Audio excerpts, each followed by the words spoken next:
Eu Vou queria entender por que gravar. você ia escrever.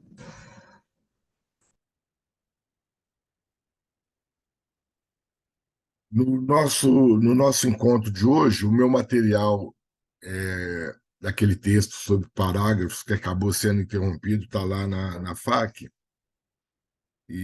mas eu já estava com a intenção de fazer esse trabalho com vocês, que a gente vai fazer hoje, tá?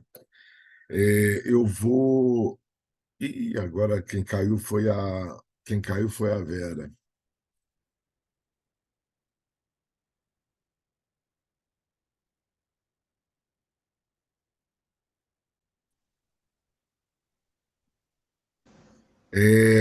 Nós vamos fazer uma análise num artigo que me foi submetido pela revista PGPU. Por isso, essa gravação que eu estou fazendo, ela vai ser estritamente visualizada por vocês para a nossa disciplina. Eu peço que vocês não divulguem esse link, porque poderia implicar em problemas em relação ao sigilo, que faz parte aí, obviamente, dos procedimentos que a gente tem que verificar quando a gente faz uma avaliação às cegas, tá? Então, essa gravação ela é exclusivamente para nós, tá? Não sai para mais ninguém. A primeira coisa que eu quero mostrar a vocês é quando a gente. Deixa eu só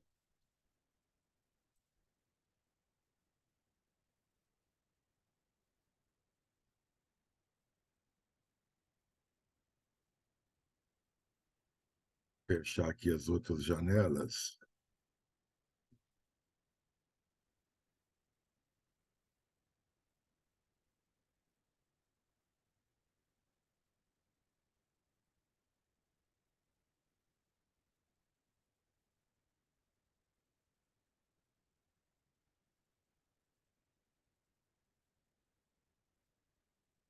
E cair, não se preocupem, não, porque eu tô gravando, tá?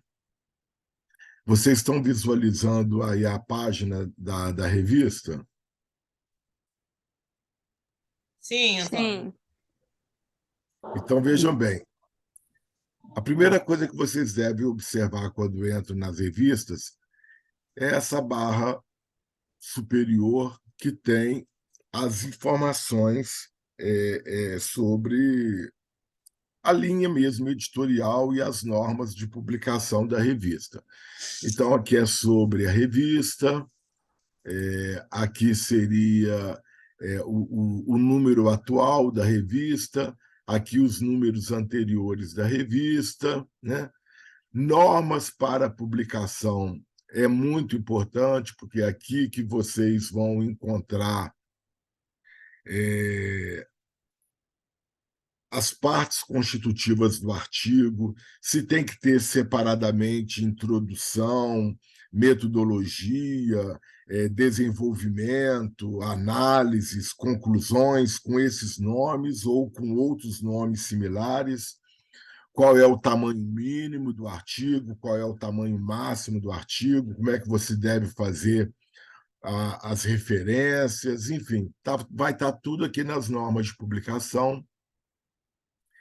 Submissão de trabalhos vai estar o passo a passo que você tem que fazer para se cadastrar e para submeter o artigo aqui nessa plataforma da revista. Tá?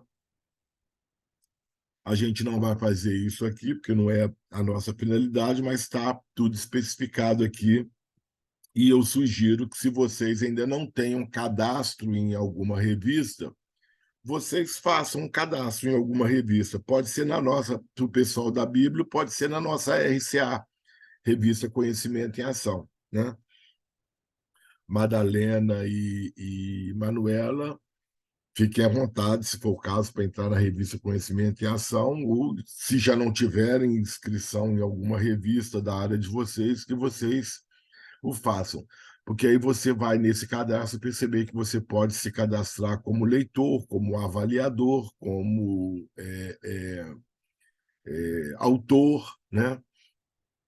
E aí você, nesse cadastro, você passa a ter acesso a essa parte aqui, onde você vai sempre fazer o login com a senha que você tenha cadastrado previamente aqui na opção cadastro, tá?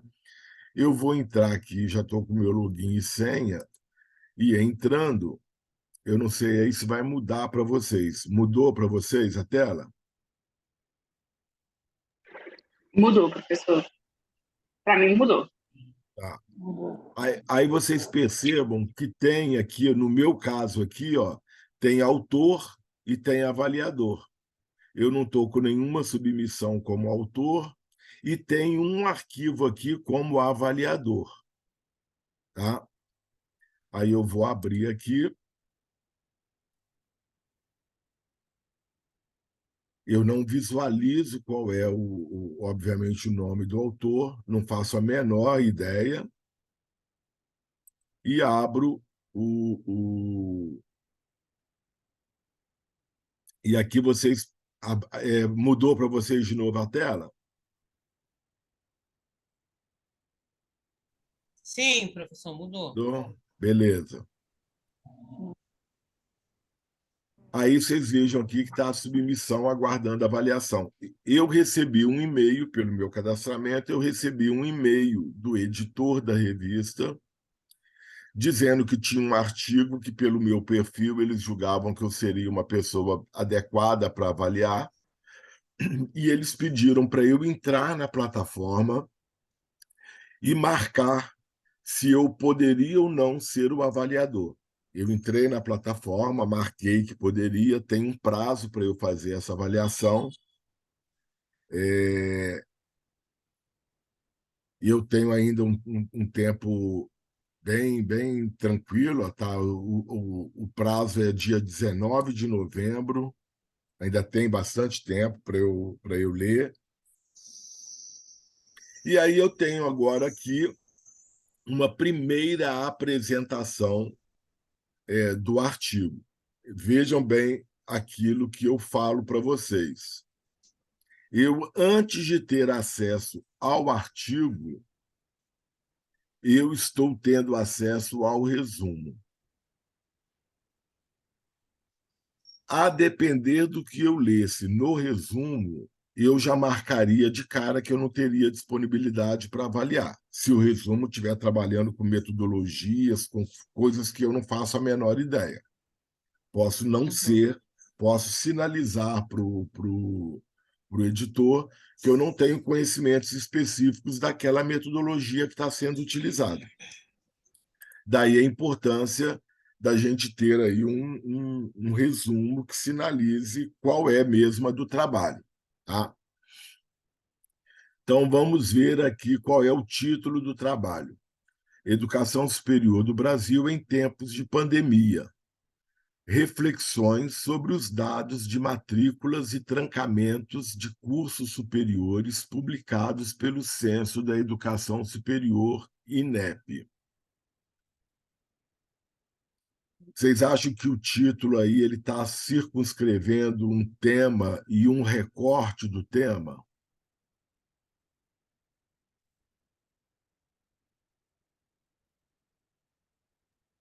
Eu acho que sim. Eu só achei, depois dos dois pontos, um pouco grande, assim, que ele. Eu acho que depois poderia especificar melhor ao longo do trabalho, mas não sei, porque o título ele tem essa coisa de ficar, fazer um jogo com as palavras, eu achei bem grande. Tipo. Tá, poderia ser um pouquinho mais criativo, né, talvez. Mas eu acho que dá conta. Né? Tem uma questão específica que é olhar para a educação superior num tempo histórico específico. Veja que não está marcando, não está sendo preciso no título os anos, mas a gente, pela própria experiência social vivida, a gente tem ideia clara do que seja tempos de pandemia. né? Pelo menos uma ideia aproximada. Estamos falando aí dos anos 2020, 2021, para 2022, alguma coisa do tipo. Isso está mais ou menos claro na nossa cabeça enquanto memória, né? Só que não está olhando para qualquer coisa da educação superior nesse tempo, em tempos de pandemia. Está fazendo um recorte olhando sobre a questão de matrículas e trancamentos de matrículas nas universidades ou nas instituições de ensino superior durante este tempo. Tá? Qual é, na minha opinião, o perigo que a gente deve ter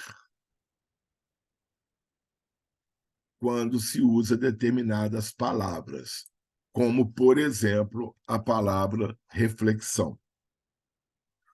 Ou também poderia ser análise.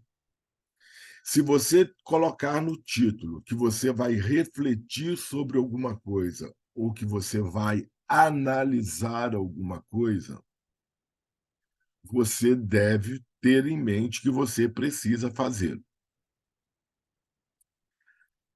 Porque se você não fizer, a sua pesquisa ela não tem uma dimensão analítica, ela tem uma dimensão descritiva. E isso, às vezes, acontece muito. Tá? Eu já passei os olhos por esse artigo e eu vou sugerir que a pessoa pense nesse título, porque ela tem muito mais descrição e quase nenhuma reflexão. A reflexão, o que seria descrição e a reflexão? Descrição é o que ela acaba fazendo. Estou dizendo ela, pessoa, tá? Não sei quem é o autor, ou quem são os autores. Os autores vão lá nos dados do censo e vai mostrando como o número de matrículas diminui e o número de trancamentos aumenta.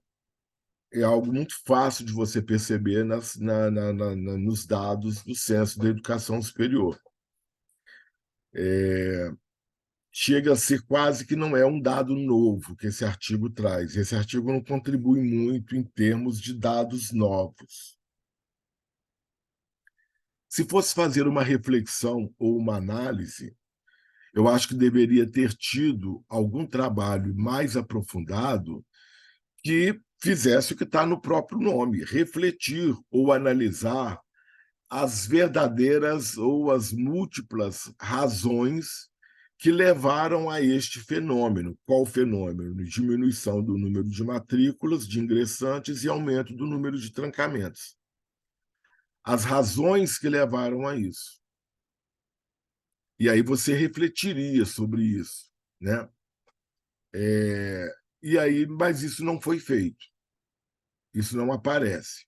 Então, eu acho que a palavra reflexões aqui leva a uma expectativa que pode não condizer com o que você vai realmente encontrar no artigo. Tá?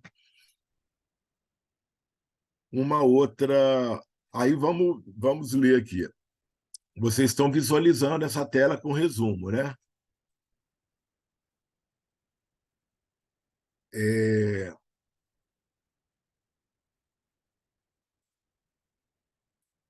Estão visualizando aqui comigo? Pode colocar no chat mesmo, se for o caso, se tiver com dificuldade de abrir o microfone, tá? Sim, tá Então, dando. beleza. Beleza. Então, vamos aqui no resumo. O presente artigo tem como objeto de estudo apresentar os dados do Censo da Educação Superior de 2021 a partir dos dados de matrículas realizadas e matrículas trancadas dos anos de 2017 a 2020. Eu colocaria nas instituições federais de ensino superior, analisando o contexto pandêmico dos últimos anos. De novo, a palavra analisando. Cuidado com ela, tá? Você, ao invés de analisar, você pode colocar enfocando ou tendo como contexto o período pandêmico dos últimos anos, alguma coisa do tipo, mas não necessariamente apontar que vai fazer uma análise do contexto pandêmico dos últimos anos. Para tanto, inicialmente, discorremos sobre a pandemia da Covid-19, o qual é a pandemia no feminino. Então, seria a qual? Eu gosto mais do que causou repercussões sociais e econômicas em todo o mundo, sendo necessárias ações dos governos para diminuir a proliferação do vírus, cuja principal medida foi o isolamento social. Tais ações afetaram diretamente o sistema educacional de ensino superior, porque houve a suspensão das aulas presenciais, ficando os estudantes e professores à mercê da tecnologia para a execução de atividades de forma remota. A metodologia utilizada foi a descritiva. Percebam que os autores mesmos estão dizendo que é um trabalho descritivo, não é analítico, né?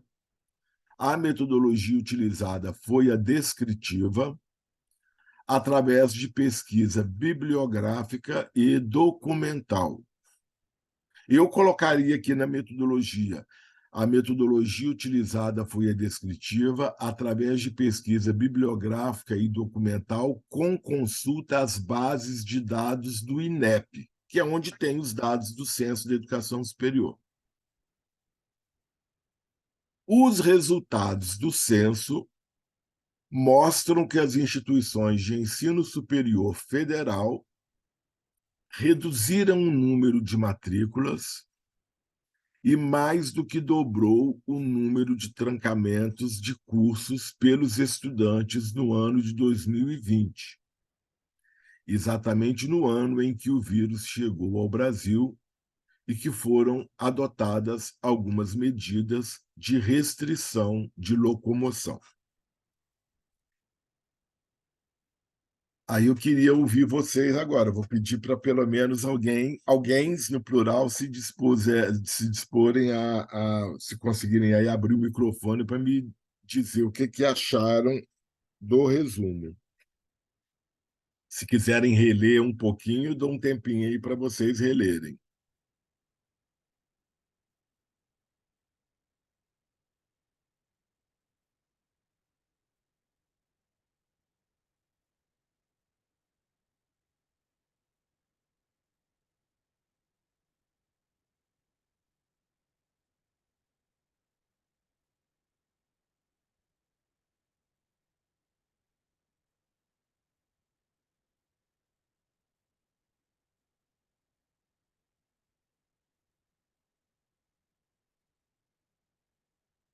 Chegou, então, em tese, não é necessário manter a gravação. O que vocês acham? Faz falta para vocês a gravação? A Madalena continua com problema de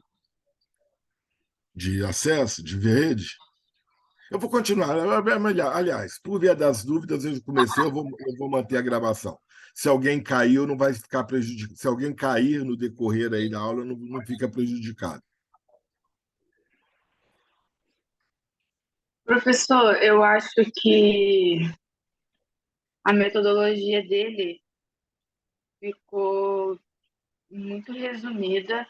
Para mim, parece que ele deu a introdução, mais ou menos, da apresentação do que ele vai falar, contextualizou, só que, em compensação, achei que ele exagerou no tamanho dessa contextualização e faltou mais ele explicar uma metodologia mais sucinta, assim. Ficou muito pequeno. Só tem meia linha de metodologia. Poderia colocar.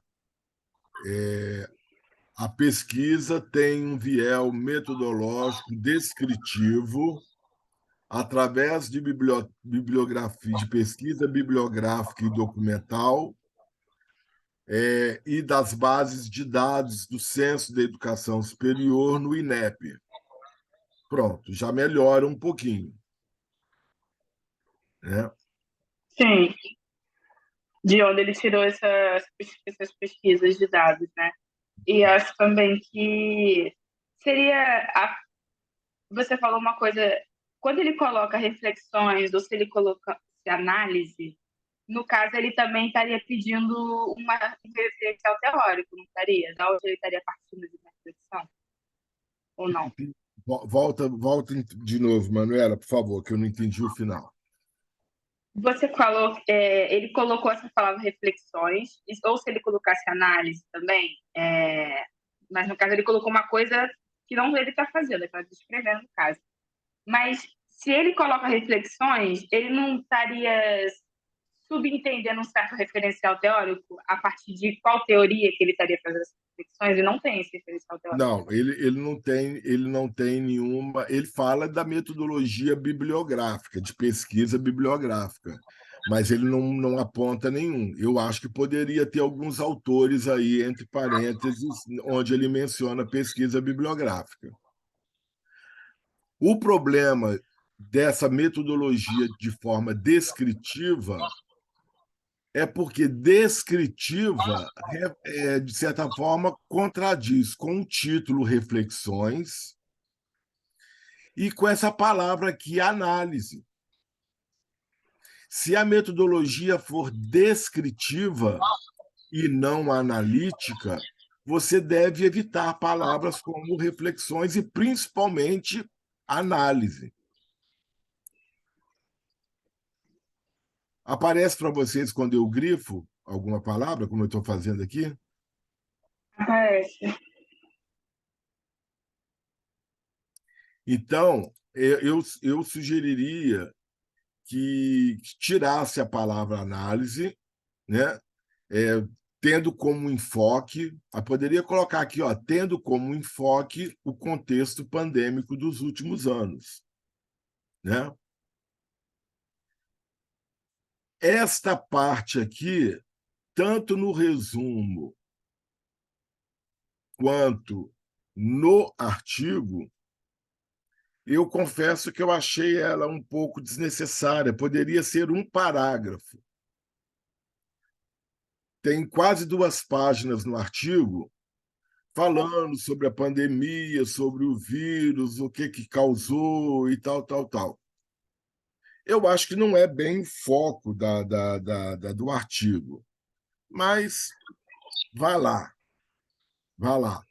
né? Mas eu acho que acaba sendo quase que 1,5 página para 2 páginas, que a pessoa vai discorrendo sobre algo que a gente já tem informação. Nessa página, 1,5 página, que está falando sobre a Covid, sobre o que gerou e tal, eu não vi um dado novo que tivesse me acrescentado e que eu já não tivesse, de alguma forma, lido em matérias ou visto na televisão ou coisa do tipo. Então, né? E tem uma outra questão aqui que eu acho que é importante de se pensar. Essa revista, PGPU, ela é a única revista brasileira que é editada por uma pró-reitoria de pessoal e tem como editores servidores técnicos administrativos. É a essência identitária da PGPU. É importante você lembrar que você está mandando para a revista A e não para a revista B. E o editor espera que você tenha olhado aqui no linkzinho sobre qual é a da revista, qual é o diferencial dessa revista, qual é a essência dessa revista, qual é a linha editorial dessa revista. Por que eu estou colocando isso? Estou colocando isso porque aqui no resumo e aparece no texto, eles colocam aqui, ó, houve a suspensão das aulas presenciais, ficando os estudantes e professores à mercê da tecnologia para a execução das atividades de forma remota.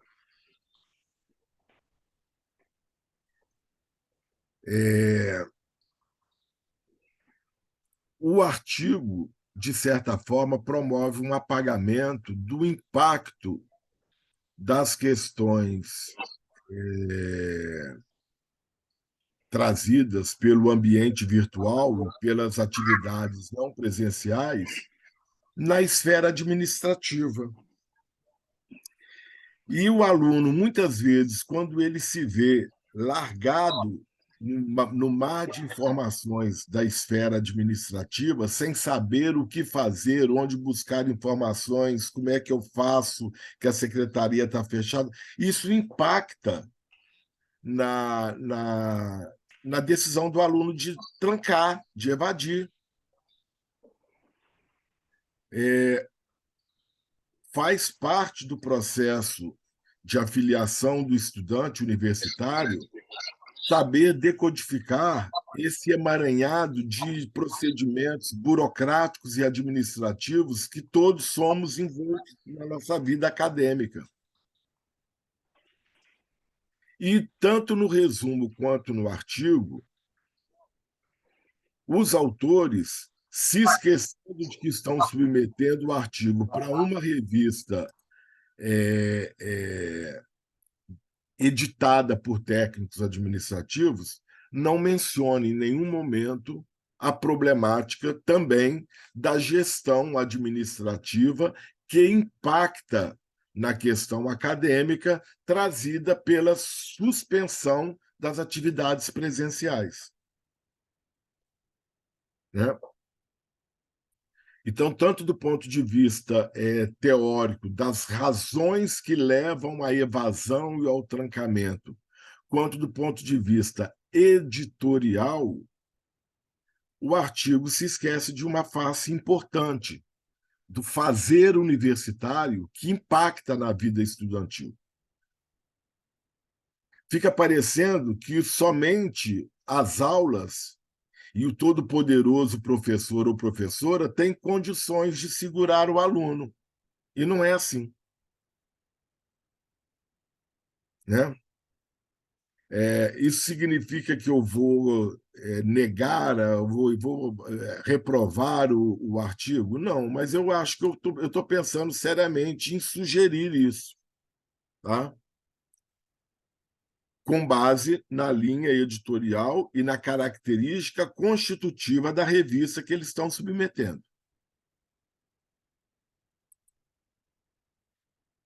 Bom, sobre a metodologia a gente já falou, e eles terminam apontando os resultados. Os resultados do censo mostram que as instituições de ensino superior federal reduziram o número de matrículas. Vou marcar outro ponto aqui. E vou pedir que vocês me ajudem para eu ver se a minha percepção está certa ou está errada. O que vocês entendem disso, que eu marquei aí? As instituições de ensino superior reduziram o número de matrículas.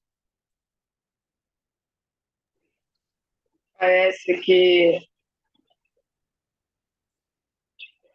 que as instituições estavam engajadas de elas mesmas reduzirem o número de matrículas dos alunos e não porque foi uma consequência do que estava acontecendo. Que bom que a minha percepção não está errada, Manuela. Que bom que você percebeu isso. Basta uma de vocês perceber isso também, que eu acharia que estaria dúbio. Porque, para mim, está dúbio. Está parecendo que as universidades diante das dificuldades, diminuíram o número de matrículas, diminuíram o número de vagas.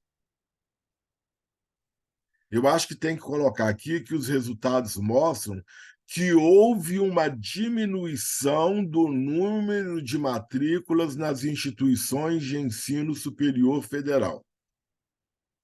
Vou repetir para vocês verem a diferença de significados.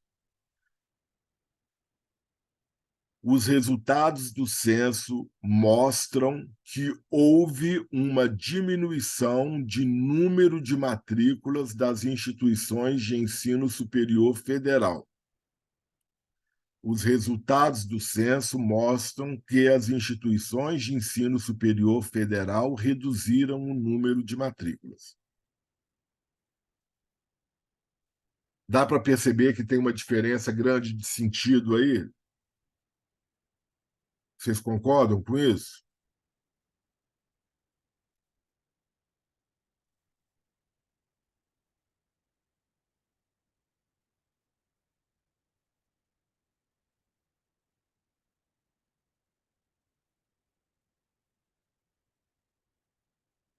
Beleza, a Vera está dizendo que concorda.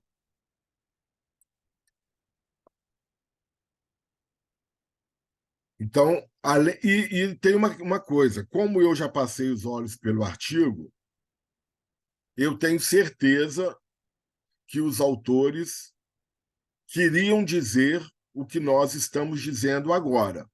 Houve uma diminuição de número de matrículas nas instituições. Eles não estão querendo dizer que as instituições reduziram o número de matrículas. É um problema de escrita, mas esse problema aqui ele gera problema, para além do que está escrito, porque ele muda radicalmente o sentido do que houve. Não houve nenhuma política dentro das universidades ou das instituições para a redução do número de matrículas. Como disse a Manuela, bem observou, essa redução foi uma consequência da situação que afetou as universidades. Não foi uma política das universidades de redução de matrículas, né? E mais do que dobrou o número de trancamentos de cursos pelos estudantes no ano de 2020, exatamente no ano que o vírus chegou ao Brasil e que foram adotadas algumas medidas de restrição de locomoção. Se quiser ser muito precioso, algumas medidas de isolamento social e restrição de locomoção, porque não foi só de restrição de locomoção, teve medidas claras de distanciamento social, né?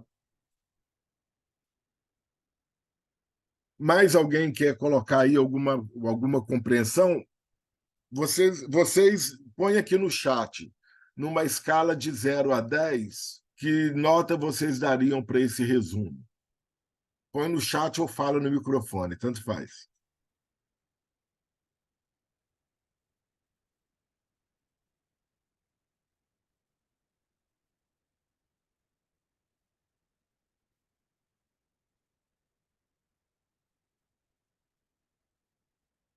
Ixi, a Laura foi 5, a Laura está mais exigente que a Vera foi 7, a Manuela foi 6. Beleza. Sendo 5, 6 ou 7, a Rafaela deu 7.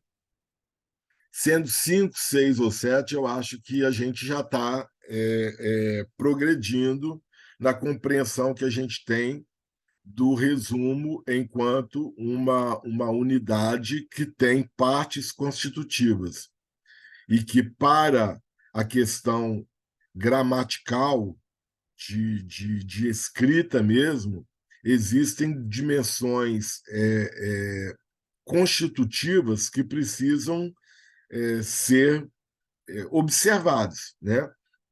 Eu acho que as notas que vocês dão, elas levam em conta que vocês olharam a forma e o conteúdo da introdução, a forma e o conteúdo de referencial teórico ou metodologia, a forma e o conteúdo de um diálogo ou de descrição ou de análise sobre os dados que se apresentam e a forma e o conteúdo de como o resumo aponta para resultados, né?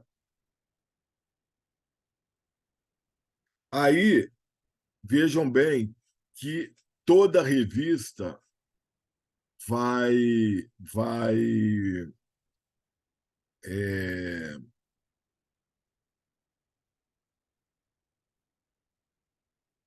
toda revista vai apontar para isso daqui, que são as diretrizes para avaliação.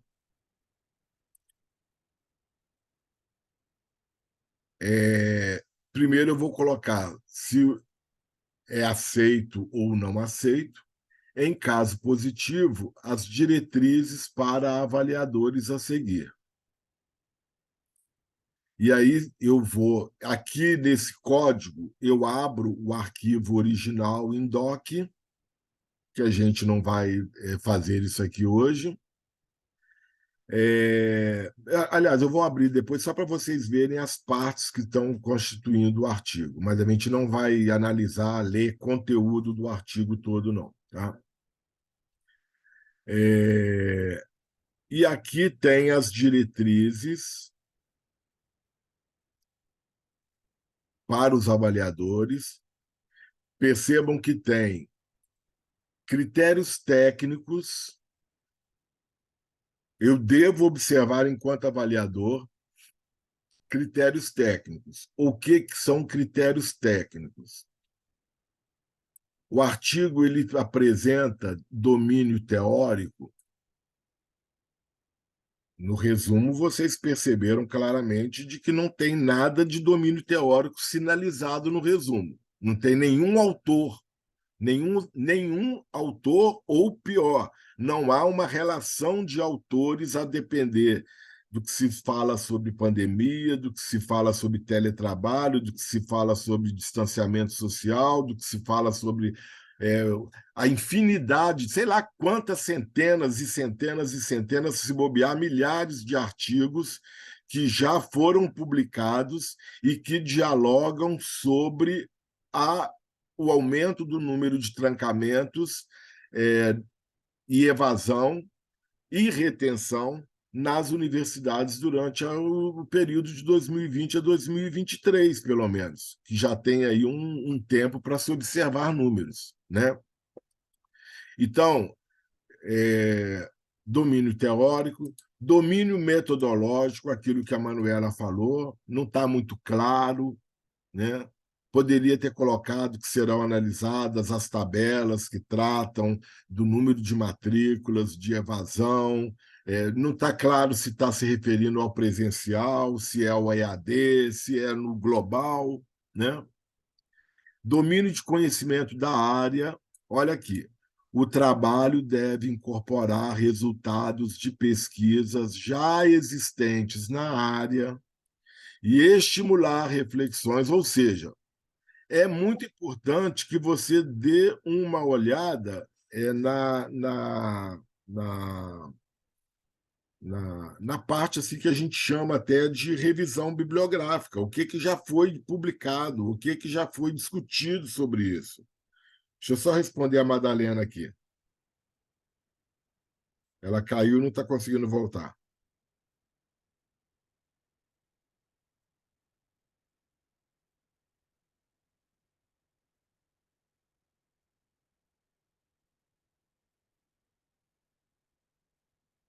Então, vocês percebam que esses critérios técnicos deixam muito claro para vocês que é preciso deixar claro a partir de quem está falando, a partir de que autores está falando, né? E que trabalhos já publicados sinalizam para o fato de que você tem um conhecimento prévio de tudo que já foi publicado, porque senão acaba a Madalena conseguiu voltar, porque senão acaba acontecendo o que aconteceu nesse artigo. Não há muita contribuição em termos de dados novos.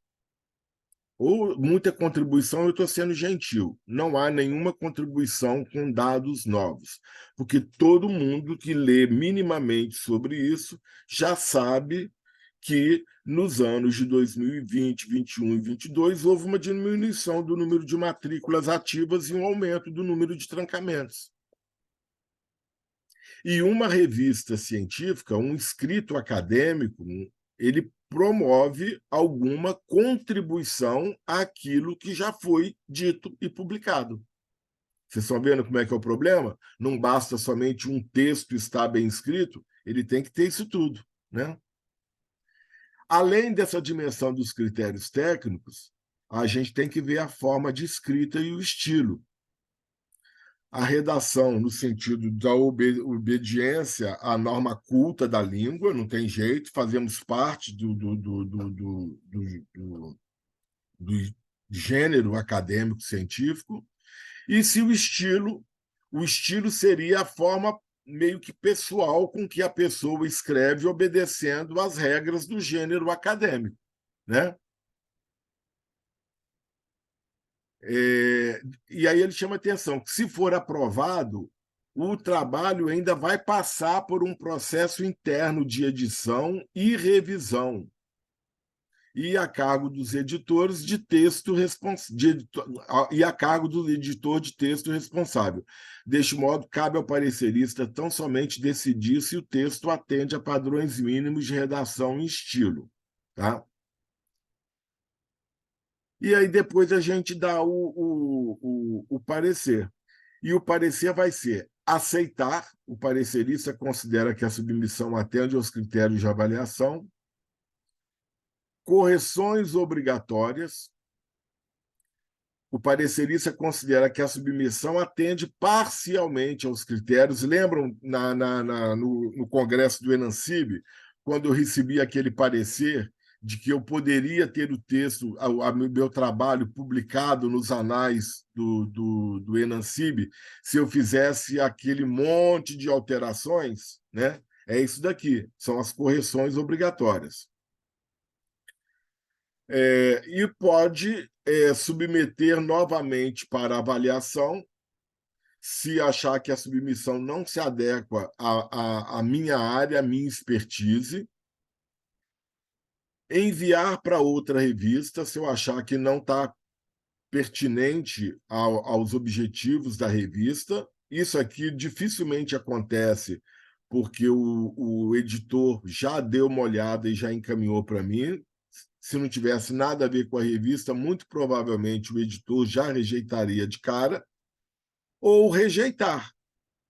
O parecerista considera que a submissão não atende aos critérios de avaliação. Se dois avaliadores rejeitarem, já vai aparecer de cara lá para os autores de que o artigo foi rejeitado e foi arquivado.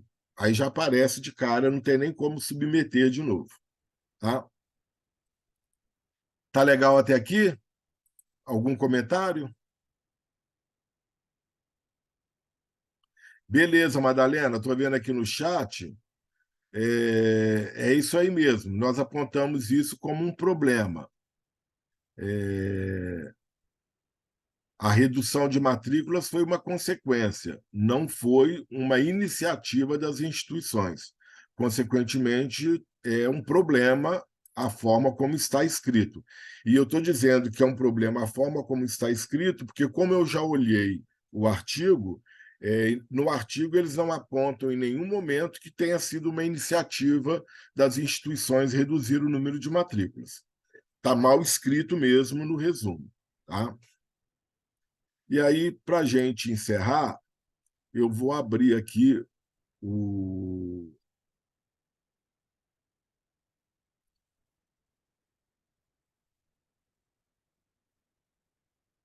arquivo. Vou parar de compartilhar, porque agora, como eu vou abrir o arquivo,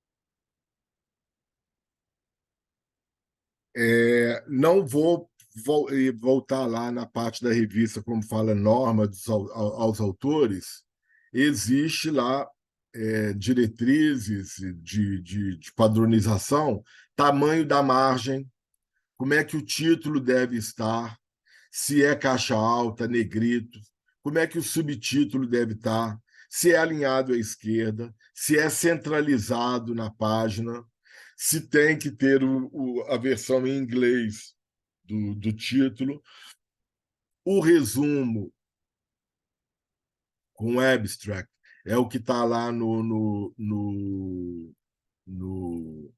na plataforma que a gente já viu. Veja que resumo aqui está à esquerda e abstract está centralizado, está errado, né? Mas isso aí, obviamente, eu não vou entrar nesse preciosismo. E aí vamos ver como é que estão as partes. E espera-se que lá que o autor tenha ido lá nas orientações aos autores e visto quais são as partes que eles entendem como necessárias para que o artigo seja estruturado. Tem uma estrutura, né? Então, o artigo aqui está como introdução,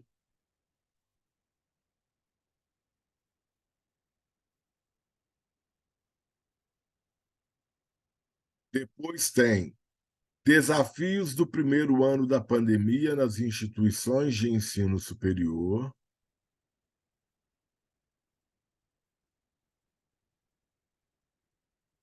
E aí eles põem um subtópico, que é o 2.1, ensino remoto versus educação à distância, que é uma contribuição legal, embora já tenha muitos e muitos e muitos e muitos e muitos artigos publicados sobre isso. É importante ressaltar que a gente está falando de coisas distintas, ensino remoto não é EAD, não é educação à distância. Depois eles vêm para o 2.2, ensino remoto, desafios e dificuldades de alunos e professores das IES. Vejam que nesse subtópico aqui, eles de novo reproduzem o silenciamento dos servidores técnicos administrativos e de toda a importância das atividades administrativas para o sucesso acadêmico dos alunos. É importante você ter páginas que sejam bem informativas. É importante você ter uma secretaria acadêmica que a tempo e a hora oriente o aluno. É importante você ter servidores administrativos que estão trabalhando para desenvolvimento de plataformas, para o AVA, sei lá, para tudo que vem a reboque das ações acadêmicas, nesse subtópico aqui, numa revista publicada por técnicos administrativos, eles silenciam de forma muito explícita os servidores técnicos administrativos, tá?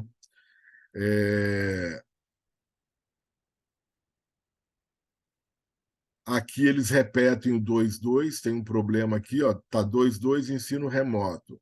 Aí vem de novo 2.2, que seria 2.3. Pandemia da Covid-19.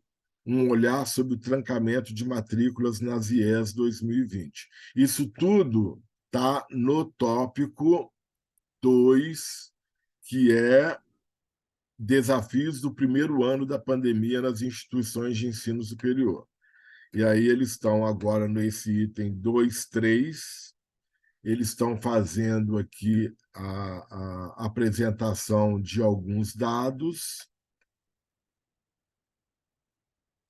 Aí eles começam aqui nos dados do censo, com base lá no INEP.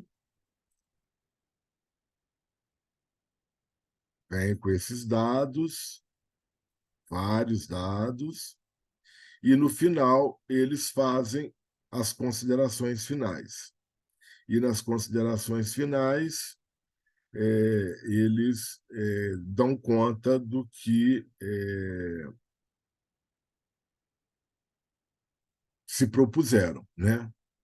E aí, obviamente, nas considerações finais, eles, de novo, fecham as considerações e as reflexões sobre a questão dos estudantes e dos professores, estudantes e professores. Tá?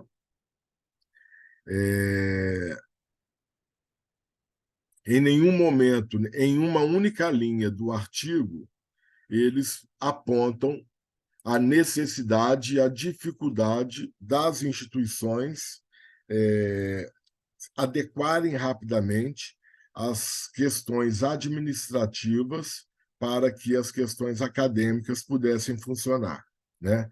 Teve todo um aparato de PR1, de PR7, os funcionários administrativos da PR7 que começaram a ter que colocar no ar, já que não era na rua, no ar, vários editais, várias campanhas de chips, vários não sei o quê, os alunos perdidos sem saber como é que acessavam os editais, as informações. Tinha um problema informacional, e esse problema informacional ele não é de natureza acadêmica, ele é de natureza de gestão administrativa.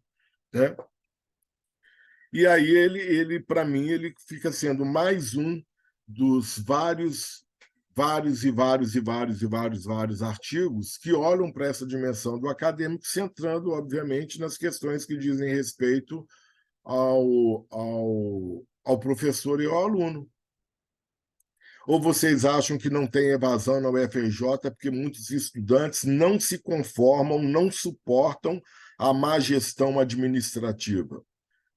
Não suportam terem que ter aulas no aulário, por exemplo. Não suportam ter que ter aula em salas quentes sem ar-condicionado.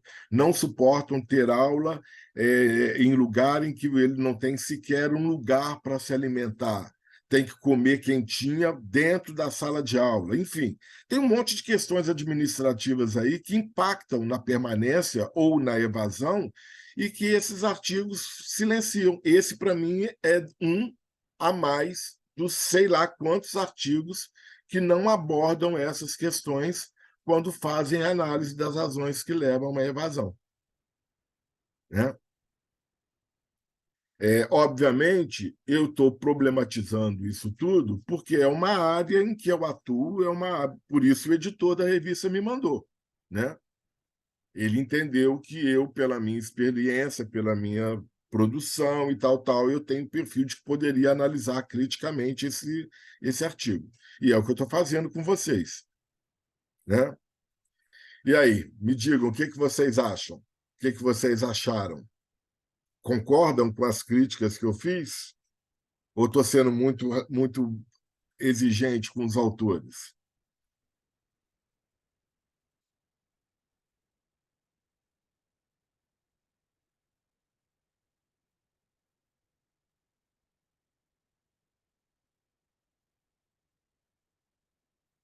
A Rafaela está concordando. A Madalena caiu de novo. A Madalena realmente está com problema de acesso.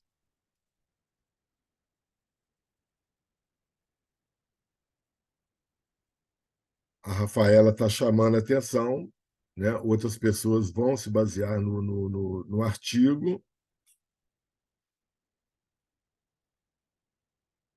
E aí, diante disso, o que vocês acham para a gente encerrar? Eu rejeito o artigo ou eu faço considerações e condiciono a aprovação com determinadas alterações obrigatórias?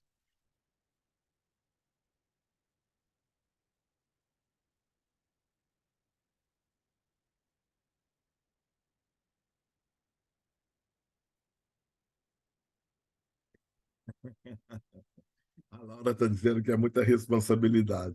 Não, eu já digo o que eu vou fazer.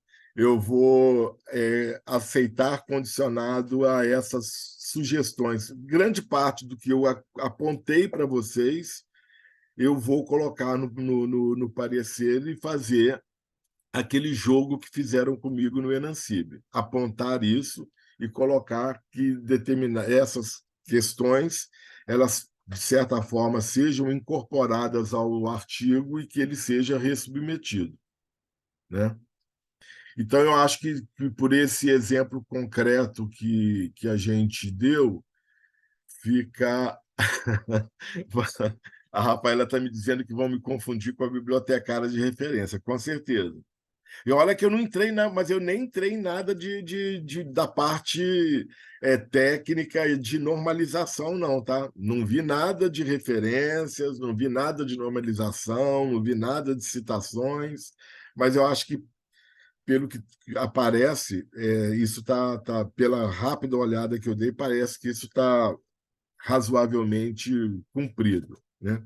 Mas eu acho que esse exemplo dá para a gente visualizar como, para além da questão de forma, de conteúdo, gramatical e tal, tem uma dimensão de construção mesmo do todo do artigo que perpassa grande parte do que está lá nas orientações. O problema é que muitas vezes a gente já pega e começa a escrever, ou já tem alguma coisa mais ou menos pronta, ou quer aproveitar alguma coisa com algumas modificações do que já foi, e não olha com cuidado aquelas orientações que estão lá, né? Quase sempre as orientações ajudam, inclusive, no delineamento da estrutura que você deve seguir e quais as partes constitutivas que o seu artigo deve ter. Isso quase sempre, 99% das vezes, é claro, tanto em revistas quanto em chamadas para congressos e publicação de trabalhos em anais de congresso. Essas orientações e essas normas a serem seguidas pelos autores. Tá bom? Vocês querem colocar mais alguma questão? Por mim, o meu objetivo de hoje tá cumprido. Amanhã, vamos ver o que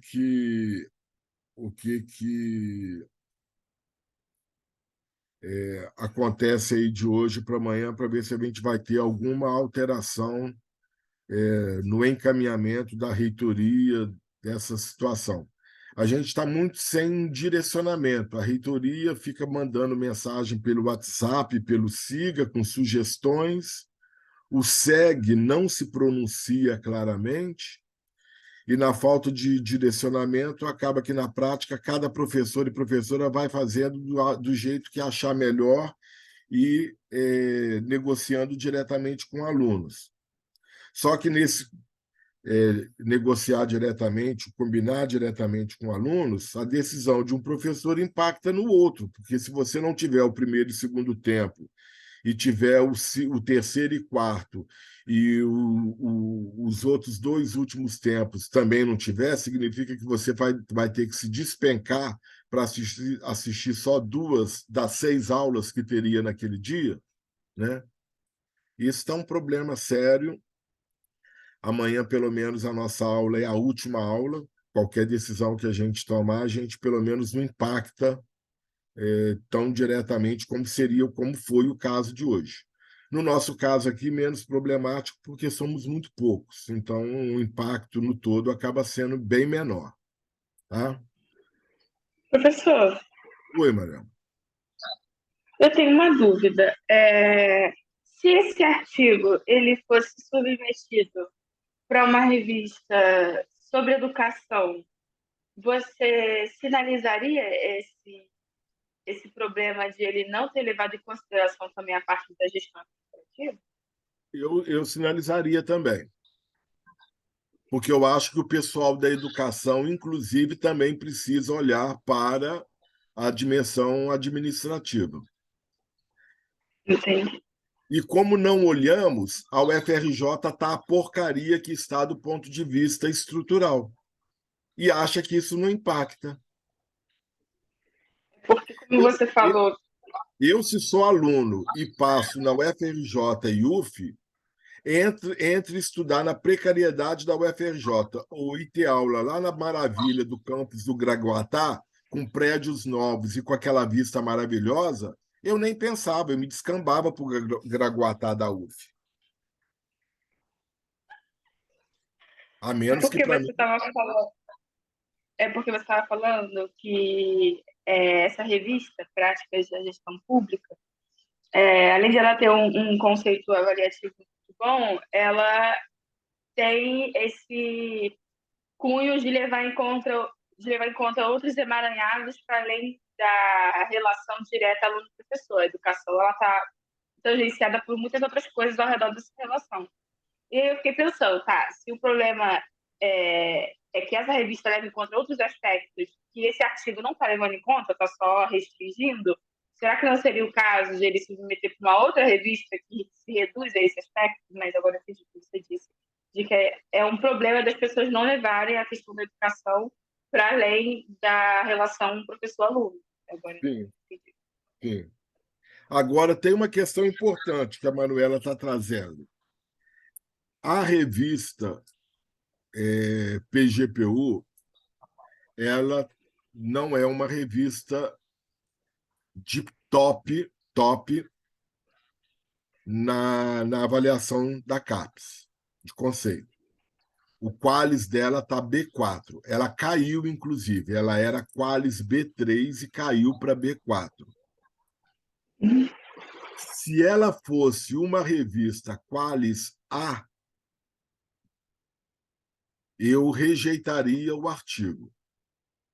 E vou dizer por que eu rejeitaria o artigo, qual a justificativa que eu colocaria no parecer. Simples assim. Embora bem construído o artigo, as informações que traz já está consolidada em outras publicações e o artigo não acrescenta dados ao que já se é conhecido. Ponto. Porque aí, se for uma revista Qualis A, voltada, por exemplo, para pesquisas de pós-graduação, você tem que ter uma pegada diferente. E você tem que, obrigatoriamente, deixar claro para o avaliador que você tem conhecimento de, pelo menos, uma parcela razoável do que já foi publicado ou de autores de referência naquela área que publicam, para que você não corra o risco de dizer o mais do mesmo. Professor, tem uma outra dúvida. Eu já tive artigo rejeitado por isso, tá? Com essa justificativa. E que eu coloquei a viola no saco e concordei.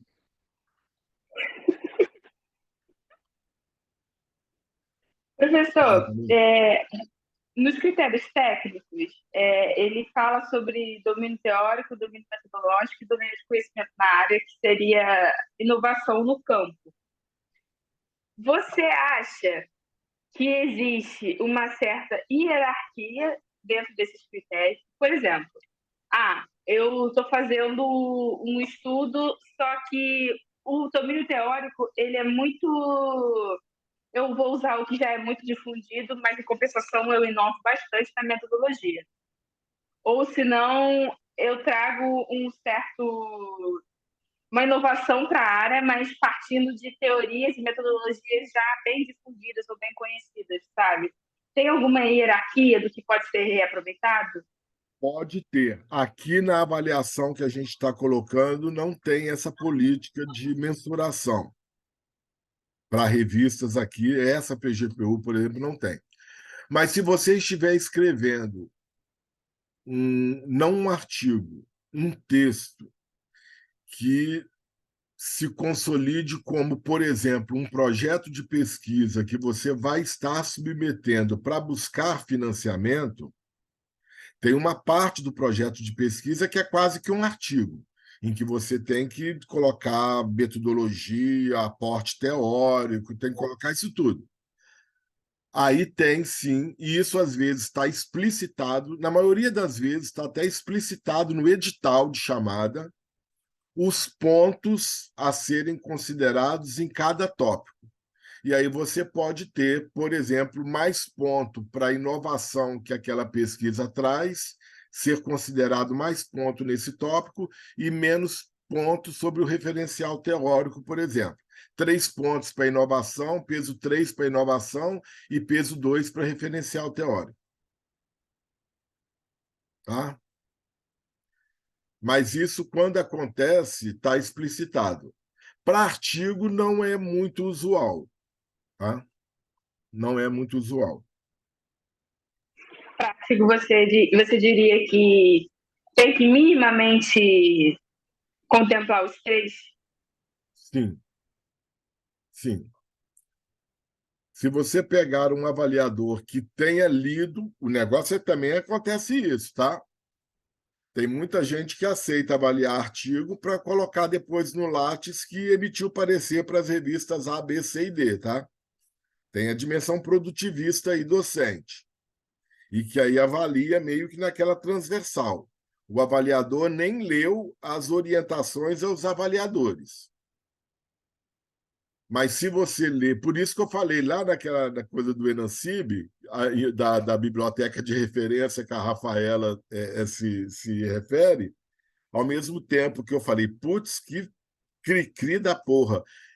Ela leu, eles leram, sei lá quem, se é ele ou ela, leu com atenção tanto o meu texto quanto as orientações que estavam no site do Congresso. E aí fez aquele tópico assim, em cima de tópico do que eu deveria fazer para melhorar o texto. Agora, isso depende também, é por isso que eu estou dizendo. Você pode. E isso aconteceu naquele caso concreto do texto que eu enviei para o Enancib, para ser publicado como um texto. Veja bem, o Enancib é o maior congresso de pós-graduação em ciência da informação do Brasil. É um evento de referência na pós-graduação na área de ciência da informação.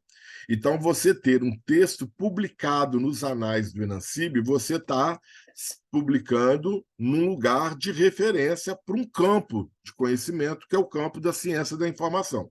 Não é qualquer congresso. Tá? Os anais do Enancib são fontes de referência. Como disse a Rafaela também aqui no chat, tem que pegar pesado, porque outras pessoas vão se basear naquilo que está publicado lá nos anais do Enancib. Né? E aí, quando você tem isso, acontece o que aconteceu naquele exemplo concreto do meu texto para o Enancib. Um avaliador, eu concordo totalmente com tudo, e só fez uma sugestão de forma de referência, e outro avaliador fez aquele rosário, desfiou aquele rosário de alterações para fazer. Tem alguma coisa errada com a forma de uma das avaliações. E eu acho que o primeiro foi muito condescendente, talvez. Talvez tenha lido meio que transversalmente o meu texto. Né? Enfim, não, a ideia de ter dois, e quando tem dois, isso acontece em revista, quando tem dois avaliadores com avaliações muito distintas, submete a um terceiro para desempatar. Né? Beleza?